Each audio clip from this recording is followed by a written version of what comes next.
Welcome back to another Doctor Who LP unboxing and review. In today's review I'm going to be taking a look at the latest release from the Demon Music Group as a part of their Who vinyl series, being the pure historical 1965 First Doctor adventure, The Crusade, presented for the first time across two LPs with a lovely translucent yellow and green finish. This record is available to purchase from your regular Doctor Who vinyl stockists. As always with the Demon Music Group Doctor Who record releases, this record does come wrapped in cellophane. I know we are trying to move away from that these days, and I know the likes of Silver Screen with their Doctor Who records have decided to remove that entirely, but due to this record actually being housed on a shop shelf, the likes of HMV, it's susceptible to damage of course, so maintaining the cellophane sleeve is absolutely the right decision in order to protect the product, and it is expensive as well, so you don't want it damaging. So it is just your usual cling film shrink wrap, nothing exciting going on. If you like keeping the records packaged, then it doesn't obscure the artwork whatsoever either. So as per usual, in the bottom corner we have the Vinyl Who sticker. This is a rather stylish logo. I do love the use of green in there. Of course this complements the cover art really nicely. So below this it states that this is a lost 1965 TV adventure starring William Hartnell as the original Doctor, which is an interesting choice of wording. It seems that we're getting rid of the numbers these days. This is a double LP release featuring a green and yellow translucent vinyl, both of which are 140 gram. As always, I'm going to try and crack this open whilst preserving the cellophane with the sticker on, because I'm weird like that. But this rather unique circular, almost waveform pattern has been in for a number of releases now, although this is the first one that I have reviewed. Personally, I thought that it was going to be something that was unique to the Edge of Destruction vinyl, given that that was a picture release, so we had the sort of real record exposed in the centre,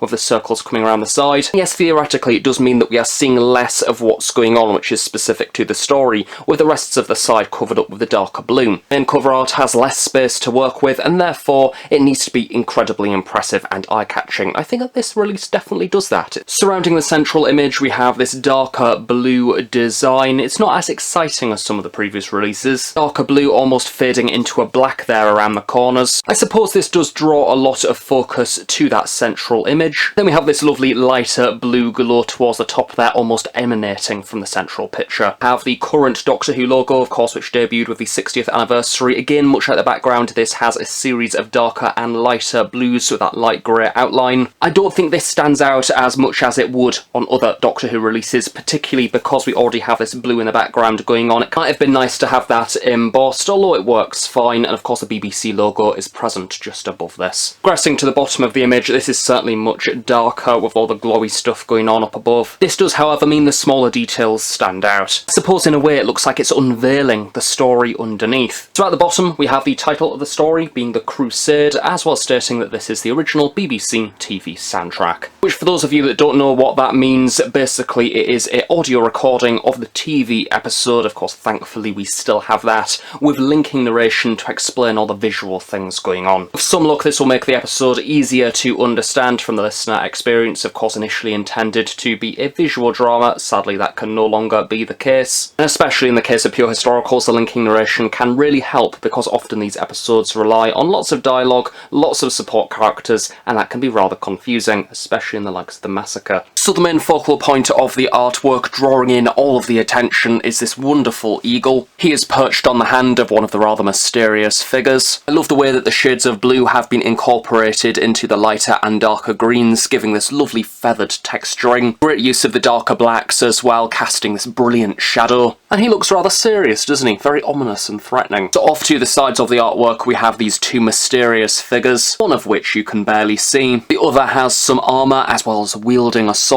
Both of them are looking rather curiously at the TARDIS they're lurking within the undergrowth of the forest. Not really often that we have sort of forests and leaves being represented within Doctor Who artwork. It's rather in the forest of the night, isn't it? But I love the various darker and lighter shades. That lovely leaf silhouette pattern being, I suppose you could say, is a rather stark contrast between the swirls and then the green underneath. The opposite side is a rather denser looking undergrowth through the use of some darker colours. Sorry TARDIS fanatics who love every last detail about police public call boxes. This is, of course, not accurate to what is seen on screen. It is the Demon Music Group TARDIS. It's used across pretty much all of the releases, and I love it for that. It's nice to have consistency despite it not really looking like the era-specific box. box. We don't have the higher stacked roof, and it is a rather simplistic TARDIS design. The windows and the panels are all equal there, with the yellow glow coming from within. The side of the box is somewhat cast in shadow, making it look rather spooky and 3D, although the door itself is slightly left ajar this time, which is a new thing. We've not really seen that before within the series. Turning to the spine for a moment, as it can be rather difficult to see. As I've mentioned many a time with this series in the past, Doctor Who has lots of merchandise these days,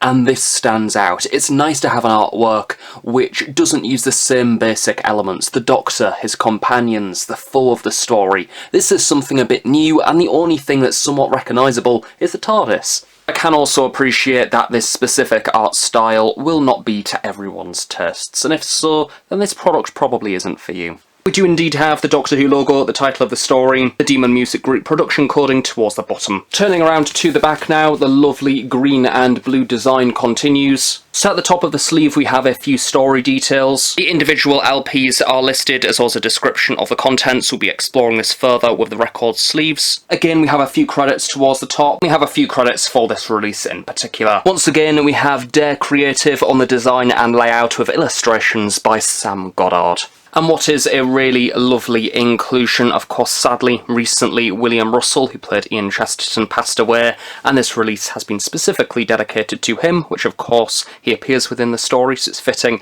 and he also does the linking narration for this episode as well. I suppose you could say that this release is a lovely way to celebrate his contribution to Doctor Who, not only within his own era, but also up until very recently within the likes of Big Finish, and of course his cameo within Power of the Doctor. A lot of the boring stuff is restricted to the lower half of the sleeve, which is nice design-wise, presenting the barcode, BBC and Demon Music Group logos, and your standard copyright stuff in the centre. So despite this release being a double LP, it isn't a gatefold sleeve, much like the recent release of the Highlanders, so both of the records are present within one singular sleeve, and as you can see with the contents, the lovely consistent design continues. So the sleeve itself is made of a rather thin card rather than your bog standard paper, which is nice, very high quality. The Vortex side of the sleeve of course presents the TARDIS in the centre. Again, the Vortex is made up of a series of lighter and darker blues in a lovely swirl pattern, almost like a flame or watercolour design. It's of course a central green within the Time Vortex, and the yellow is not only a nice way to make this sleeve unique to this particular release, it's also a great way to reference the main cover art. Again, we have the Demon Music Group TARDIS there present in the centre, this time with the doors closed, and it's the same standard design that is used across many releases. It does look very pretty though, spinning around in the Time Vortex. I've got to say, especially on this credits section here on the back of the sleeve, I love the combination of the darker and lighter blues. The back is also identical across both records, although obviously the information changes. Firstly, at the top of the sleeve we have the title of the story and the number of the LP, of course starting off with LP1. Side A is episode 1, entitled The Lion, as 60s Doctor Who of course had individual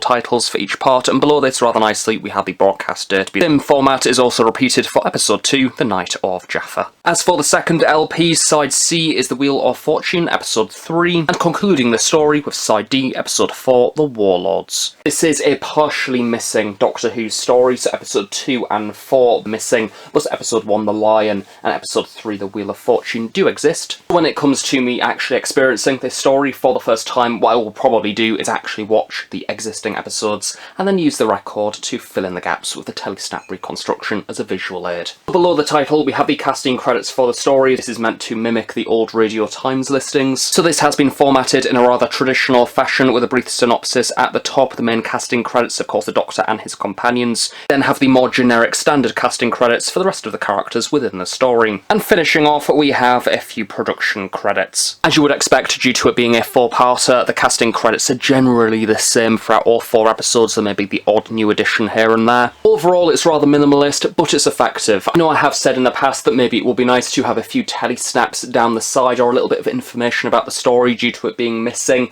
a little bit of history behind that. But then again, I also love the unique nature of this design. It's so consistent throughout. The use of colour, it's really satisfying. It's a lovely presentation and it's unique to any other Doctor Who products on the market. So let's take a look at the main event, which is of course the records. Starting off with LP number 1, we have this lovely translucent darker green, emerald green to be honest, and as you can see there, it is rather translucent as well, which gives it a lovely appearance. There's no splatter design or swirl pattern or anything like that, which we have grown a little bit used to with the Demon Music Group line. Although this in itself is something different, it's nice, it's refreshing, and it's also consistent with the green of the cover art as well, which is always nice. I imagine it will also look rather lovely spinning around the turntable. Briefly taking a look at the sticker in the centre, this uses the same style guide to the rest of the cover art. That Doctor Who logo does stand out quite a lot. Of course the LP side there presented, including the name of the episode at the bottom. We are continuing with a rather vibrant theme for the second record of the set, this time a lovely translucent yellow. I'm sure within one of my other recent record reviews I compared a record colour to rhubarb and custard as in the rather traditional sweets. This one is giving me sherbet lemon vibes. Don't know what it is about records that make me think of old school confectionery, but there you go. Again, of course, there's no splatter or swirl design, which I imagine if you are a fan of that, this record may not be for you. It's just a standard blank yellow, but to be honest, even that is more exciting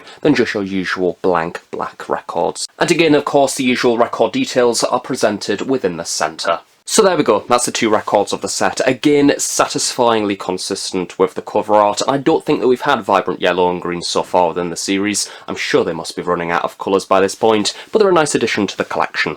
So there we go, that is the original television soundtrack of the Crusade presented on record by the Demon Music Group. Another lovely addition to the collection, and as I've mentioned many times before, I do love when this series covers particularly the lost stories, because particularly in the context of merchandise, they are often overlooked, so it's nice to celebrate the story and have it represented within the collection in some form, be it a rather niche record. As always with this series, it is a very niche thing. They will not be for every type of Doctor Who fan. If you're particularly a fan of missing stories, then this will be an excellent release for you, or even if you enjoy the 60s historical episodes. The brand new exclusive artwork is lovely and as fresh as always, and something of which that stands out on the shelf alongside other Doctor Who products. It's a high quality piece, and one of which that I recommend if you do love vinyl, but it will not be for everyone.